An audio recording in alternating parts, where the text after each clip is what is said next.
For the past several months, disruptions from the pandemic have forced many people in Boston to use community resources for basic needs.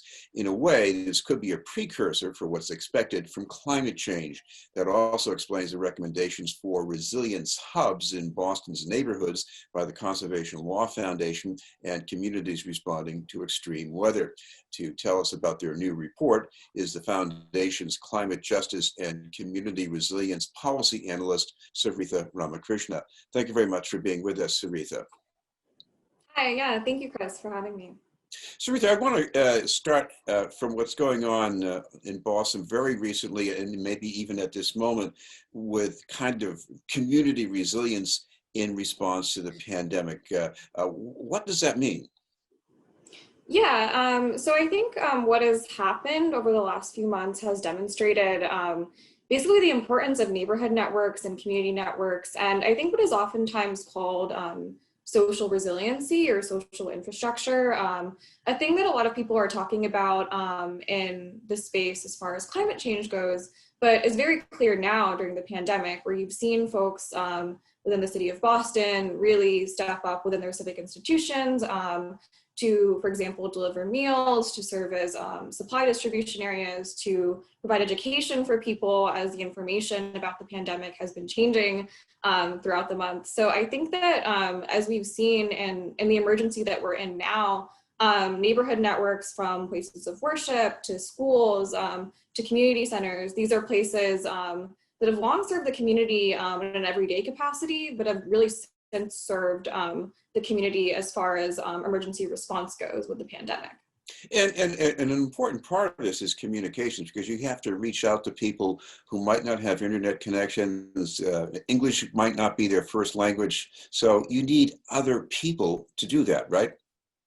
Yeah, and I think that Boston is a really, diverse, complicated place. And I think that having those prior relationships already, like if you're a community center or a school that already kind of knows the people around you in the neighborhood, you're more able to sort of adapt to their needs, provide them the information as they're used to getting it. Because I think that sometimes, depending on who you are, getting information from the city or getting information outside of your neighborhood might be more difficult.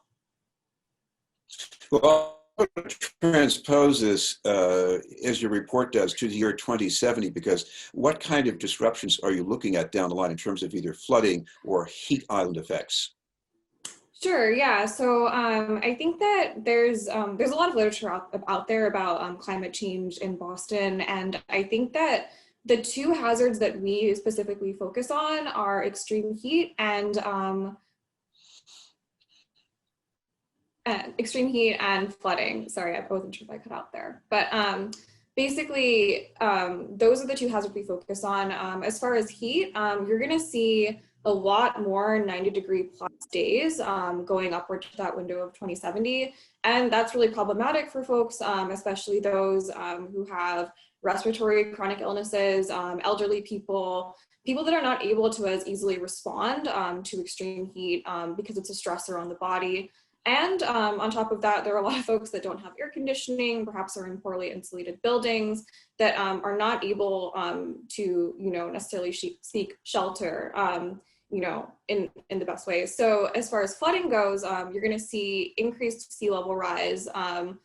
I think we're about to see 3 feet of sea level rise and more frequent, more extreme storm events, especially because Boston obviously is a coastal city and we'll be dealing with those risks. Well, these are going to be worse in areas with lower elevation or where there's less open ground. And I looked at your maps, and I guess if there's one place that has it worse than anywhere else, I guess it's in East Boston. So what are you looking at there? Yeah, so our report sort of on a high level basis characterized a number of different vulnerabilities. So not only exposure to the actual floodplain or basically where we would expect, flooding to happen in the case of an emergency event, but also other sort of factors that contribute to that. So one thing, for example, is impervious surface, which East Boston has a lot of, where basically what it means is that like you have more paved surfaces, which basically exacerbate both heat hazards as well as flooding hazards and makes it more difficult for communities to respond. So I think that there's that. We also looked at other sort of built environment components, which is, for example, we looked at the City of Boston's building code violation database and found that there are a number of neighborhoods that seem to have a high number of violations or a high number of like structural deficiencies, which would relate to your ability to respond to both flooding and heat. And East Boston is high on the list, as well as Roxbury, Dorchester, Mattapan. And then we also looked kind of on a little bit away from the built environment, more on the side of infrastructure, telecommunications, and internet speed, since varying neighborhoods in the city of Boston are actually offered different levels of internet speeds depending on the provider that is available. And East Boston wasn't one of the ones that had some of the worst offered internet speeds, but it definitely also didn't have some of the highest. So I think the two neighborhoods that we, I think, wanted to focus in on as a result of all of the kind of looking at the demographics, looking at the built environment, and the presence of actual sort of extreme heat and flooding were East Boston and Roxbury for a number of those factors. I know you talked about the human social capital that's needed for resilience, but even going back in time to, I think, the 1990s, having a place where people can cool off where it gets really hot for a long time, how important is that? It's important because I think, and also I think it's important that the community knows about it and sort of understands the institution, trusts it, and feels like they have a place to go. And yeah, you're right. I think this sort of, the report, obviously, I think as far as any kind of climate literature, climate research is very, very like thinking about these extremes we're going to be facing pretty eminently in the next few decades. So it's forward looking. But I think, yeah, like heat waves have always been the case, power outages, and, people who are especially in vulnerable situations or have chronic health conditions, it's important that they know that there's community resource out there and a place for them to go.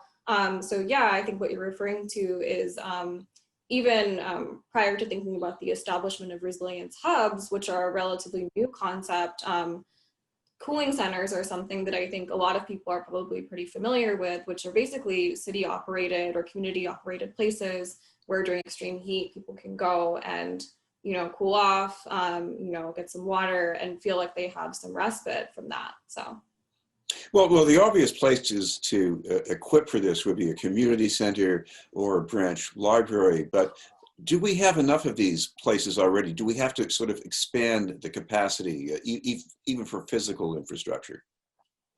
Yeah, no, I think it's a good question. And I think Communities Responding to Extreme Weather, CREW, the organization we partnered with, is doing a lot of really good thinking on this. So like, as you mentioned, libraries, community centers are one, schools, and also places of worship, I think are also places that we've seen activated during the pandemic for emergency response. CREW as an organization is thinking about those four types of facilities, but is also thinking about, are there other types of community institutions that could potentially be activated? And there are probably various tiers of how a facility is able to respond. I mean, at the very basic level, the people running a facility know their neighbors, they know the community, and they can provide education and outreach. At a more advanced, kind of more resource level, you have facilities that are perhaps able to provide overnight sheltering capacity in the case of a storm or long-term power outage, or provide backup power. And that I think would require additional resources or outfitting of those facilities to serve that function. And yeah, like for example, the city of Baltimore, which was one of the original cities to kind of take this concept and put grant funding behind it, they have a few resilience hubs that actually have been outfitted with backup power, outfitted with these capabilities. But it required additional resources beyond what this facilities originally had. In your report, you mentioned having the community take a role in creating these hubs and maybe even owning them. Why would that be important?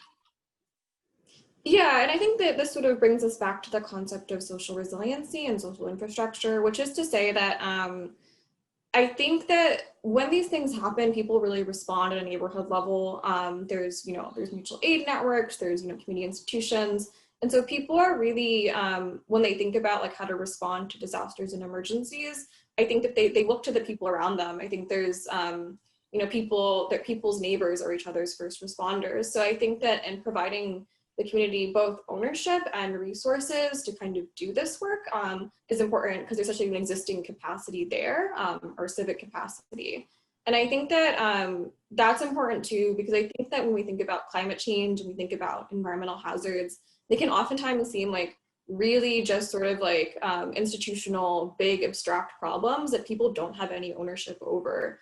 And I think simultaneously I think climate and emergency response is one thing, but I think that there are also other issues that people face in their daily lives, during emergencies and during not, that, civic centers, various schools, community centers are already serving and meeting those roles. So I think that's another part of it, this idea that like these centers not only can respond to this one need or this one problem, but have a good understanding of what's going on. So having community leaders take that role on is super important.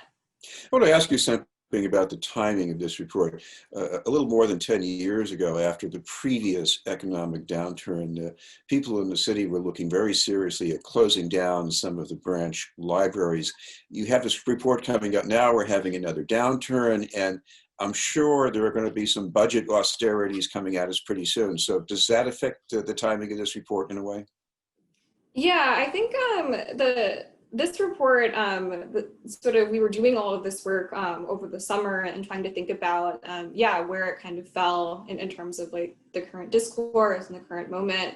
And yeah, I think that how I conceptualize it is just we're, as people that work in the climate space and people that work in the environmental space, we're adding another important point and another important sort of argument for why you shouldn't be cutting funding to important community institutions. And extreme weather, climate preparedness is just one of those reasons, on top of a whole slew of reasons why community centers, libraries, schools like serve a really important role for people. So yeah, I think that's one of our recommendations to sort of make sure that these institutions have the resources that they need, even in the face of what might be austerity or budget cuts. Well, finally, we should mention if people want to see the report or follow things that are coming out of the Conservation Law Foundation, is there maybe a website where they can find that? Yeah. So we are on, all social media, Instagram, Twitter, Facebook, Conservation Law Foundation, or we're at clf.org. All right, well, thank you very much for joining us. Yeah, thank you. I really appreciate the opportunity to share this work. That was Saritha Ramakrishna from the Conservation Law Foundation. We'll have more news in just a moment.